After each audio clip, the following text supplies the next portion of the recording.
খালেগি নাচিয়ে চুল নাড়িয়ে ট্রাম্পকে স্বাগত জানালেন আরবের তরুণীরা। অংশগ্রহণকারীরা লম্বা চুল খোলা রেখে মাথা দুলিয়ে নৃত্য করেন। এ সময় খুশি হয়ে উচ্ছ্বাস প্রকাশ করেন মার্কিন প্রেসিডেন্ট। মধ্যপ্রাচ্যের ৩ দেশ সফর করছেন মার্কিন প্রেসিডেন্ট ডোনাল্ড ট্রাম্প। বৃহস্পতিবার আবুধাবির বিমানবন্দরে পৌঁছানোর পরপরই ট্রাম্প এবং তার সফর সঙ্গীদের জন্য আয়োজন করা হয় বিশেষ ঐতিহ্যবাহী সাংস্কৃতিক পরিবেশনা। আমিরাতি তরুণীরা খালেগি নাচের মাধ্যমে তাকে স্বাগত জানান। যেখানে বান্ডেল থাকলে প্রতি সেনমানিতে টাকা বাঁচবে। বিকাশ সেনমানি বান্ডেল কিনে জিতুন প্রতি লেনদেনে। অংশগ্রহণকারীরা লম্বা চুল খোলা রেখে মাথা দুলিয়ে নৃত্য করতে থাকেন।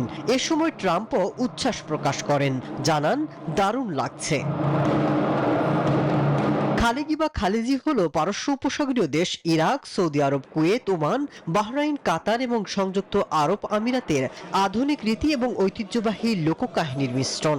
তবে সময়ের সাথে সাথে এটি বেলি নৃত্যশিল্পীদের মধ্যে জনপ্রিয়তা অর্জন করতে থাকে। মাসুদ রানা, নিউজ 24।